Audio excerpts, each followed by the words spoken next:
कि ना बन सका कुछ तो डुबो देंगे सफीना, साहिल की कसम मिन्नत तूफान नहीं करेंगे। वज़ीर-ए-आज़म इमरान खान को घर भेजने की साजिश किसने की? क्या ये वही रीत है जो 1947 से लेके आज तक चल रही है?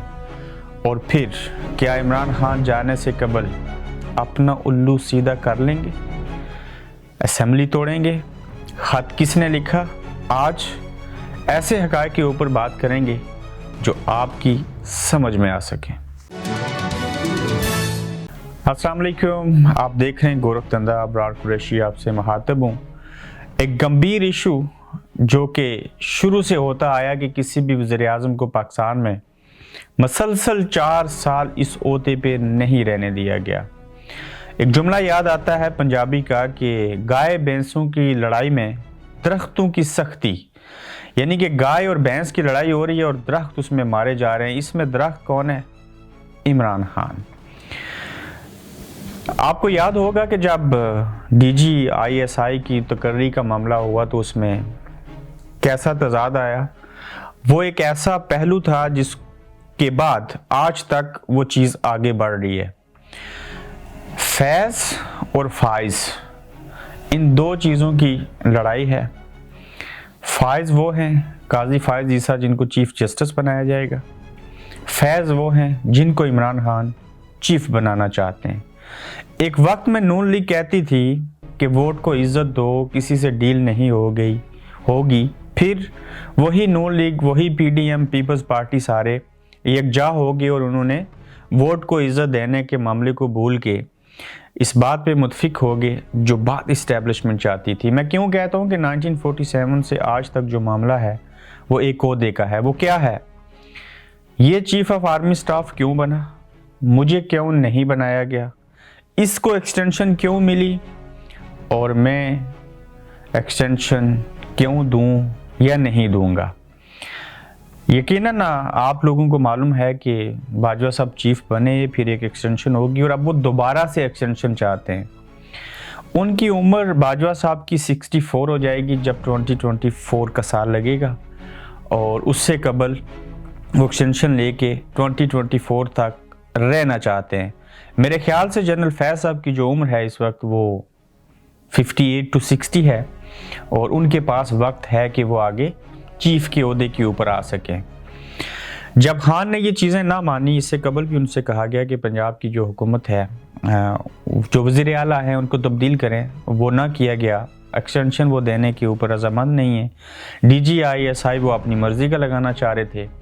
अब क्या होगा कि इमरान खान के ख़िलाफ़ अदम एतमाद, सारी चीज़ें, एक प्लान बनाया गया था, वो प्लान जो है वो कंप्लीट हो जाएगा, मगर खान जाते जाते क्या कुछ कर सकते हैं और क्या कुछ करेंगे। सदारती ऑर्डिनेंस के तहत सुनने में आया और होगा भी ऐसा कि जब वोटों की गिनती पूरी नहीं होगी, खान साहब को लगेगा मैं चला जाऊंगा, तो उन्होंने पहली टेक्निक ये खेली कि एक लेटर लिखा पार्टी के लोगों को, MNAs को, कि आप जो हैं वो नहीं आएंगे वहाँ पे, पार्लियामेंट के अंदर हिस्सा नहीं बनेंगे।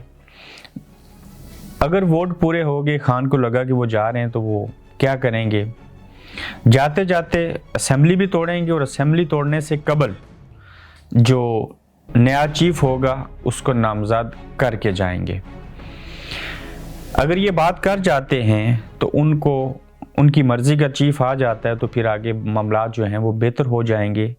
क्यों कि इस चीफ को मौजूदा को एक्सटेंशन मिली हुई है और एक्सटेंशन की सूरत में वो नए चीफ का नाम दे के जा सकते हैं।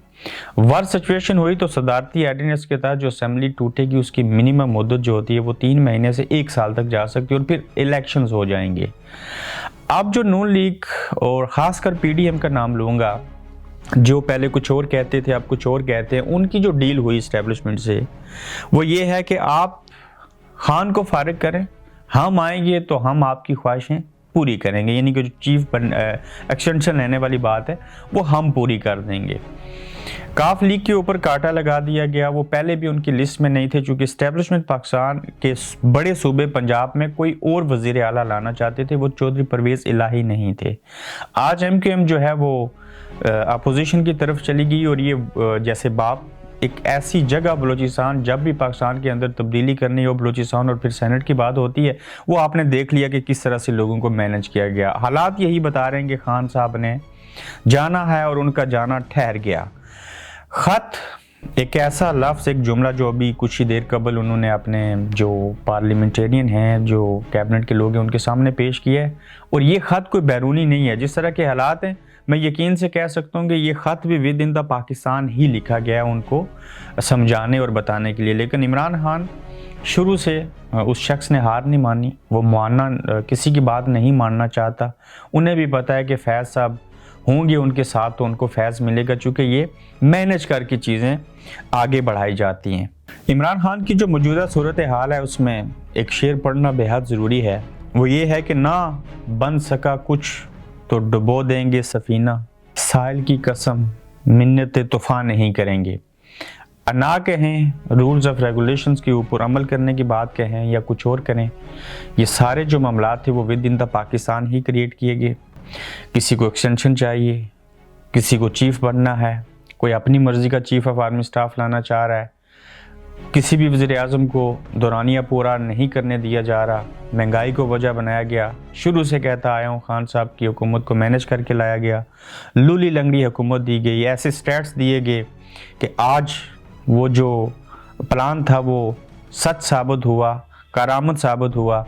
जैसे इतादी दिए गए MQM और बाकी लोग अब देखेंगे रिटर्न वायदे हो रहे हैं, वो कोई छोड़ के जा रहा है, कोई साथ आ रहा है, कोई मांग रहा है। ये दुनिया का वाहिद मुल्क है जहाँ पे मुसलमानों की के नाम के ऊपर हुक्मरानी और पाकिस्तान का नाम इस्लामी जमहूरिया पाकिस्तान है, लेकिन सरेआम कहा जा रहा है मुझे ये दो मैं आपकी तरफ चला जाऊँगा, मुझे पैसे दो मैं बिक जाऊँगा।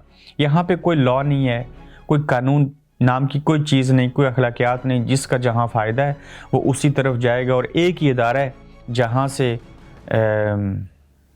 उंगली जिस तरफ जाती है ये हमारे लोग उसी तरफ चले जाते हैं। तो बहरहाल पॉइंट ये बताना था कि ये साजिश जो भी है वो पाकिस्तान के अंदर से है। एक ही ओहदे की जंग है, वो शुरू से रही। उसी में भट्टो मारेंगे, उसी में ज़िया उल हक मारेंगे, उसी में मुशर्रफ साहब को उतरना पड़ा इक़्तिदार से। जितनी भी चीज़ें हैं, मैं आज भी कहता हूँ कि पाकिस्तान के अंदर से एक भी सियासतदान जो है वो पाकिस्तान के मसाइल का ज़िम्मेदार नहीं है। पाकिस्तान के अंदर जमहूरियत का परवान न चढ़ना एक इदारे की जंग है, अन्ना है, अपने ज़ाती मफादात हैं, जिसकी बेंट जो है ये सियासतदान चढ़ते हैं, ये पार्लियामेंट चढ़ती है। उसमें जीम का सारा चक्कर है, वो चाहे जर्नलिस्ट हों, जर्नैल हों, सारे हों। ये जीम वाली कहानी ठीक हो जाए तो मेरे ख्याल से पाकिस्तान के अंदर बेहतरी आ जाए। अब देखना है कि खान साहब असेंबली तोड़ के जाते हैं, नायब चीफ का नाम जो है वो कंफर्म करके जाते हैं, क्या चीज़ें होती हैं, ये ऊँट किस करवट बैठेगा। फिल वक्त हालात बता रहे हैं कि खान साहब का जाना ठहर गया है, हक़ाइक़ आपको समझ आ गए, और यही होता है, यही अब होगा और आइंदा भी होगा। तब तक होगा जब तक हमारे सियासतदान किसी के अहलाकार नहीं बनेंगे।